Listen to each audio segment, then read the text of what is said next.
আসসালামু আলাইকুম সুপ্রিয় এসএসসি পরীক্ষার্থী বন্ধুরা, আশা করি তোমরা সকলে ভালো আছো। আজকের এই ভিডিওতে অষ্টম অধ্যায়ের এমসিকিউ ক্লাসের দ্বিতীয় পর্বে সকলকে স্বাগতম। এখানে দেখো 26 সেন্টিমিটার ব্যাস বিশিষ্ট বৃত্তের কেন্দ্র থেকে 5 সেন্টিমিটার দূরে অবস্থিত জে এর দৈর্ঘ্য কত? তাহলে 26 সেন্টিমিটার ব্যাস বিশিষ্ট বৃত্তের কেন্দ্র থেকে আমরা যদি চিত্রটা অঙ্কন করে তোমাদেরকে বোঝানোর চেষ্টা করি, তাহলে এইটা একটা বৃত্ত 26 সেন্টিমিটার ব্যাস বৃত্তের কেন্দ্র থেকে 5 সেন্টিমিটার দূরে অবস্থিত। তাহলে এইখানে যদি আমাদের 5 সেন্টিমিটার দূরে যেই বিষয়টা এখানে হচ্ছে, এটা হলো আমার বৃত্তের কেন্দ্র। তাহলে খেয়াল করো, আমরা একটু অঙ্কন করে ফেলেছি। এটা আমাদের ও কেন্দ্র বিশিষ্ট একটি বৃত্ত। ব্যাস তো আমাদের ব্যাস হতে হবে অবশ্যই কেন্দ্র থেকে, কেন্দ্রকে ব্যাস হতে হলে অবশ্যই কেন্দ্রকে স্পর্শ করতে হবে। তাহলে এটা হচ্ছে আমাদের ধরো ব্যাস, এ বি ব্যাস, সিডিটা আমাদের যে, আর এখানে আমরা ও দিলাম। বলছে যে কেন্দ্র থেকে 5 সেন্টিমিটার দূরে, তাহলে কেন্দ্র থেকে এই 5 সেন্টিমিটার দূরে সিডি একটা যা, এই জ্যায়ের দৈর্ঘ্য চাইছে তোমার, এই জ্যা মানে সিডি সমান কত, সিডি সমান কত। আর এ বির মান হচ্ছে, এ বি তোমার দেওয়া হচ্ছে 26 সেন্টিমিটার। যেহেতু এ বিটা ব্যাস, আর ব্যাস অবশ্যই হতে হবে বন্ধুরা, ব্যাস অবশ্যই হতে হবে কেন্দ্র থেকে। তাহলে এইটা যদি এ বিটা যদি ব্যাস হয়, আর তাহলে ও এ এবং ও বি সমান হবে। যেহেতু ও ইটা এ বির মধ্যখণ্ডিত, অর্থাৎ মধ্যমা, মাঝখানের বিন্দু, সেজন্য ও এ আর ও বি সমান হবে, অর্থাৎ 2 ভাগ করবে 13 সেন্টিমিটার। এই 13 সেন্টিমিটার হচ্ছে তোমার ব্যাসার্ধ। 13 সেন্টিমিটার হচ্ছে কি তোমার ব্যাসার্ধ। তো 13 সেন্টিমিটার যেহেতু ব্যাসার্ধ, অর্থাৎ এই ও এ যদি তোমার, এটা কেন ব্যাসার্ধ? কারণ কেন্দ্র থেকে পরিধি পর্যন্ত দূরত্বকে আমরা বলি ব্যাসার্ধ। আবার এখান থেকে যদি আমি এটা কেন্দ্র থেকে যদি আমরা এই পরিধি পর্যন্ত যদি আমরা অঙ্কন করি, তাহলে এইটা হয়ে যাবে আমার অতিভুজ। তাহলে এইটাও কিন্তু আমার ব্যাসার্ধ। কেন্দ্র থেকে পরিধি পর্যন্ত দৈর্ঘ্যকে ব্যাসার্ধ বলা হয়। এইটা যদি আমার 13 সেন্টিমিটার হয়, এইটাও 13 সেন্টিমিটার হবে। কারণ বৃত্তের মধ্যে অঙ্কিত যতগুলো ব্যাসার্ধ থাকে সবগুলো ব্যাসার্ধই সমান, বৃত্ত অঙ্কিত সব ব্যাসার্ধগুলি সমান।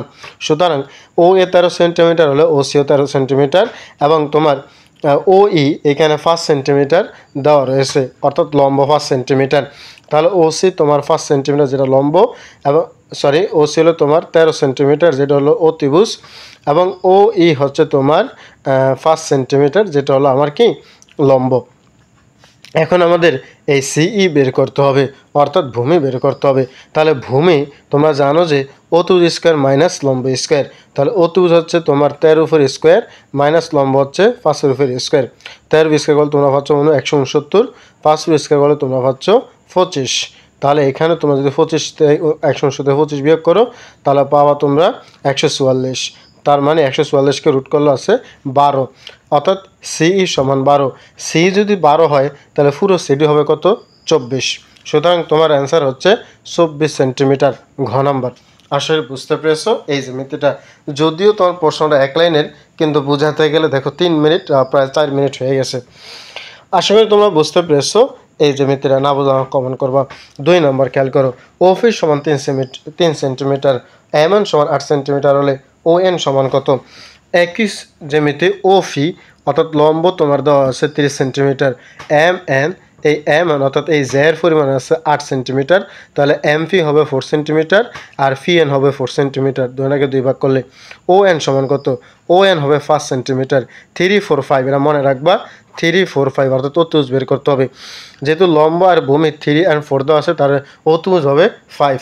এর আগে যে 1 নম্বর অঙ্কটা করছি সেটা হলো 5 12 13, এরা মনে রাখতে হবে 5 12 13, অর্থাৎ 13 অতিভুজ, আর 5 এবং 12 লম্ব অথবা ভূমি হবে। লম্ব অথবা ভূমির মধ্যে যদি তোমার 5 12 দেওয়া থাকে, তাহলে অতিভুজ হবে 13। আবার অতিভুজ যদি 13 থাকে আর 5 দেওয়া থাকে, 13 আর 5 যদি দেওয়া থাকে, তাহলে বাকিটা হবে 12। আবার অতিভুজ 13 আর যদি 12 দেওয়া থাকে, বাকিটা হবে 5, এরকম আর কি। বন্ধুরা, আজকে ভিডিও লং হয়ে যাচ্ছে। ত্রিভুজ ও এ বি এর ক্ষেত্রফল কত? ত্রিভুজ ও ও এ বি এর ক্ষেত্রফল যখন যেখানে দেওয়া আছে তোমার ও বি 60 সেন্টিমিটার, বন্ধু ও বি যদি তোমার 4 সেন্টিমিটার, পুরো এ বিটা হবে তোমার 8 সেন্টিমিটার, পুরো এ বিটা হবে তোমার 8 সেন্টিমিটার। ও এখানে ও বি হচ্ছে 5 সেন্টিমিটার, ও বি যদি তোমার 5 সেন্টিমিটার হয় তাহলে ও তোমার 5 সেন্টিমিটার, ও এ তোমার কত হবে 5 সেন্টিমিটার। তাহলে খেয়াল করো, তাহলে কি হবে এটা আমাদের এখান থেকে তাহলে লম্বটা বের করতে হবে। কি বের করতে হবে? লম্ব বের করতে হবে, যেহেতু আমাদের এইখানে তোমার ভূমি দেওয়া আছে আর অতিভুজ দেওয়া আছে। ভূমি হলো 4, ভূমি হলো তোমার কত 4 আর অতিভুজ হচ্ছে 5। তাহলে বলো তো লম্ব কত হবে? 3। একটু আগে বললাম 3 4 5, তার লম্ব হচ্ছে তোমার 3। এখন ত্রিভুজ ক্ষেত্রের ক্ষেত্রফল হচ্ছে হাফ গুণ ভূমি গুণ উচ্চতা।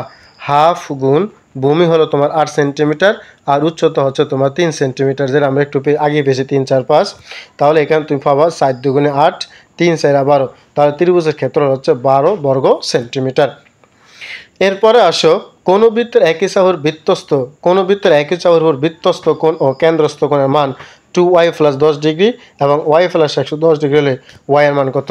বন্ধু এই যে বৃত্তস্থ কোণ আর কেন্দ্রস্থ কোণ যখন তোমার কাছে চাইবে তখন তুমি কি করবা? তখন তুমি বৃত্তস্থ কোণের সাথে 2 গুণ করে দেবা। বৃত্তস্থ কোণ যাই থাকুক তার সাথে 2 গুণ করে দেবা।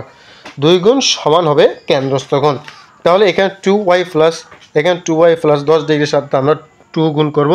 2y + 10 ডিগ্রি সমান লিখবো আমরা কেন্দ্রস্থ কোণ y + 110 ডিগ্রি। বৃত্তস্থ ও কেন্দ্রস্থ কোণের সম্পর্ক হচ্ছে বৃত্তস্থ কোণকে আমরা 2 গুণ করলেই কেন্দ্রস্থ কোণের সমান হয়ে যাবে। তাহলে এখানে খেয়াল করো 2 দুগুণে হচ্ছে 4y + 10 দুগুণে হচ্ছে 20 ডিগ্রি।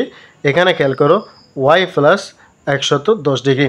তো এখানে খেয়াল করো এখানে 4y থেকে এই একটা y যদি বাদ দিই তাহলে আমাদের থাকবে 3টা y। এই 110 ডিগ্রি থেকে যদি 20 ডিগ্রি বাদ দিই, কেন এটা আসলে প্লাস হতে গেলে মাইনাস হবে, সেজন্য 110 থেকে 20 বাদ দিলে হবে 90 ডিগ্রি। তো তোমরা যদি y এর মান বের করতে চাও এখানে গুণ আছে, তার মানে 3 দিয়ে 90কে ভাগ করলে হবে 30 ডিগ্রি। সুতরাং y এর মান হচ্ছে তোমার 30 ডিগ্রি। ক নম্বর অ্যান্সার। বন্ধুরা আজকে এ পর্যন্তই। পরবর্তী ক্লাস আমরা এই সকল জ্যামিতিগুলো দেখাবো এবং আরও অনেক জ্যামিতি দেখাবো এমসিকিউর।